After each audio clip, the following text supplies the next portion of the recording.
Chapter 48, Hanass Vincent. In the divination club situated at the second floor of 13, House Street, North Borough of Tingen City, Klein saw the beautiful lady that attended to visitors once again.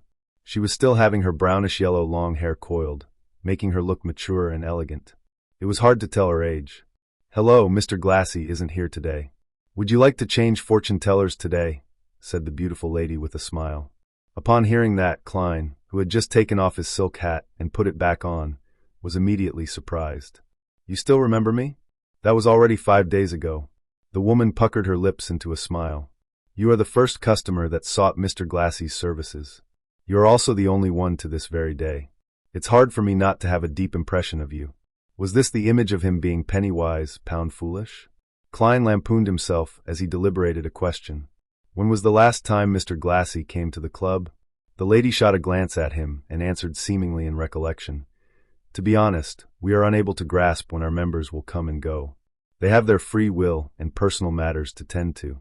"Well, I do believe that Mr. Glassy hasn't come to the club since he told your fortune that day. I wish him the best of luck. May the goddess bless him." Klein prayed and did not ask further. Instead, he asked with a smile, "I'm not here for divination services this time. I plan to join the club." "Really? That's our pleasure."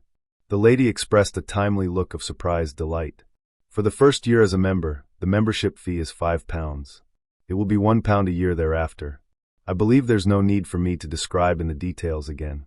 Klein took out a £5 note he recently received as he watched Henry Augustus I's portrait depart him. After seriously checking the anti-counterfeit watermark, the woman stored away the note seriously and handed a form to Klein. "Please fill in your detailed information. Let me prepare the receipt for you." "There's a receipt?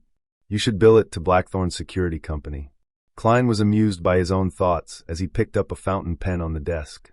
With the blackish blue ink, he filled in his name, age, address, and company information. However, he had deliberately left his date of birth empty. To a seer, that provided profound mysteries about his body through his life path number. After receiving the receipt and finishing his registration as a member, the lady extended her right hand. "Congratulations on joining Tingen City's Divination Club. I'm Angelica Barhart, your hard-working server. This is your member cufflinks. There are special inscriptions on them, which will identify you as a member." "Hello, Madam Angelica." Klein shook her hand and took the dark gold cufflinks. He realized that the special inscription was written with the root word for fortune teller in Hermes. Angelica retracted her right hand and thought for a few seconds. "Might I ask what divination arts you are most familiar with?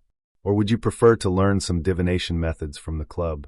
We will consider inviting famous fortune tellers of the corresponding domain to give classes. We will also introduce you members with similar expertise so that you can have a good time interacting with them. I know a bit of every divination art. There's no need to give me any special considerations." Klein replied with some embellishments. In addition, he inquired, "Can I begin telling the fortunes of others? I'm not a total rookie." He was here to act as a seer and not learn the divination methods ordinary people could learn. Angelica maintained a polite smile as she said, "You can tell the fortunes of people anytime in the club. However, before we confirm your skills, we will not promote you when our customers ask. How much do you plan on charging for your fortune-telling?" 2 pence. Klein decided to gain at advantage with price while he was still unknown. "We will go by the standard of taking an eighth, so we will be taking a 1/4 pence for fees." Angelica repeated the various rules first before writing Klein's information into the fortune-teller album, which customers could choose from. After all of this was done, she pointed at the meeting room at the far end of the corridor with a smile. "Mr. Hanass Vincent is currently explaining astrolabe divination. You can find a quiet spot to listen in. You can also raise your questions if there are any queries." "All right." Klein walked toward the meeting room with his interest piqued. He wanted to know the differences between what Hanass Vincent and old Neil said. At that moment, Angelica chased up and whispered, "Mr. Moretti, would you want coffee or tea? We provide Psy black tea, Southville coffee, and Desi coffee." Klein, who had been reading the papers regularly, knew that these coffees and black tea were considered as one of the inferior varieties, but he also knew that they were definitely of better quality than the ones he had at home. After some thought, he said, "A cup of Southville coffee. 3 teaspoons of sugar without milk, please." Lone Kingdom's Southville was famous for its beer and red wine. Many important figures were fond of them. However, their coffee was relatively unknown. "All right, I'll send it to you in a bit." Angelica pointed towards the meeting room.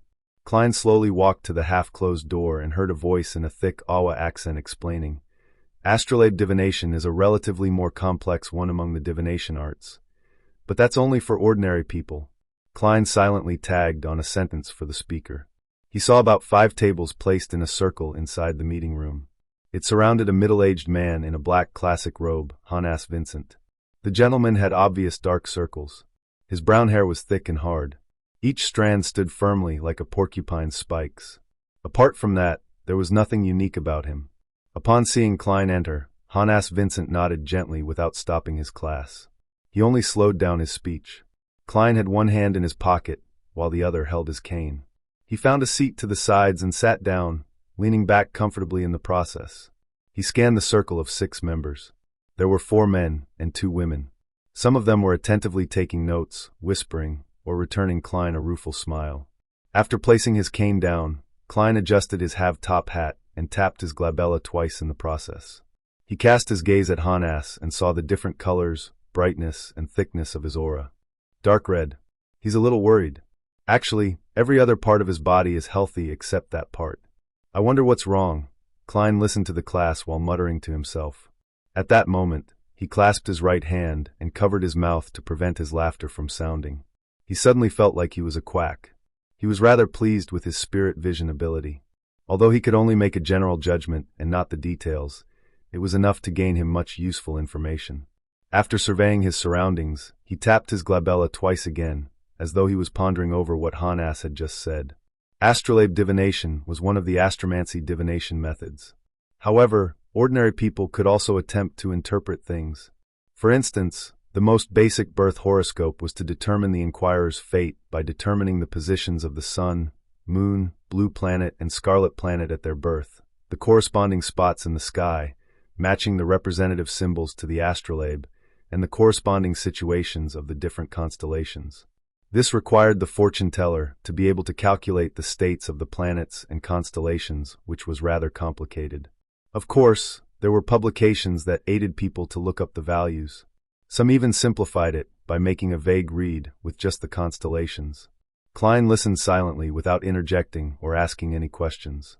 From time to time, he would caress the hanging topaz at his sleeve or take a sip of the Southville coffee which Angelica had brought in. After some time, Hanass rubbed his glabella and said, "Perhaps you will need to attempt at creating your own astrolabe. Ask me if you have any questions. I will be in Moonstone." After he left, a young man in a white shirt and black vest got up with a smile and walked to Klein's side. "Nice to meet you. I'm Edward Steve." "My pleasure. I'm Klein Moretti." Klein stood up and returned the bow. "Astrolabes are too complicated. Every time I hear about it, I can't help but doze off," said Edward self-deprecatingly. Klein grinned and said, "That's because Mr. Vincent can't help but pass the knowledge he grasps to us. It's like giving us an Intis feast. It's just indigestible. I'd be able to finish the Intis feast. They usually use a huge plate to serve tiny bits of food." Edward chuckled and sat up. He asked out of curiosity, "Are you new? I've not seen you in the 2 years I was here." "I just joined the club today," answered Klein frankly. "What are you good at?" "I'm best at tarot and poker divination," Edward casually asked. "I know a little of everything, but just a little."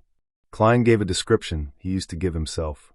He was not being modest since there was just too much mysterious knowledge he had not grasped in the domain of divination. Just as the other members were thinking of talking about horoscope divination, Angelica walked into the meeting room. "Mr. Steve, someone wants you to tell their fortunes." "All right." Edward stood up with a smile.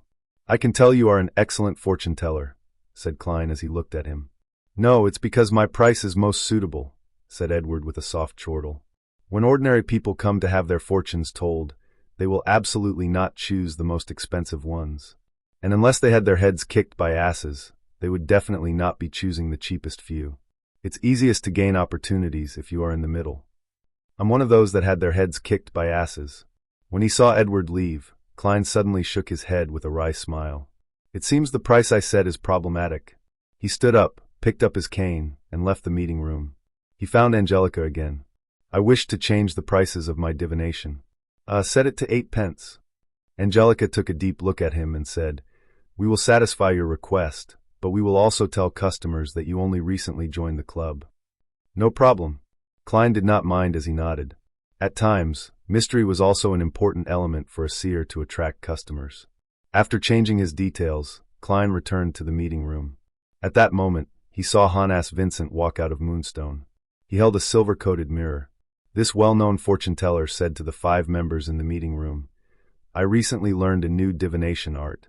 Magic mirror divination. Does anyone want to learn? Magic mirror divination? That's not safe." Klein paused outside the meeting room and frowned.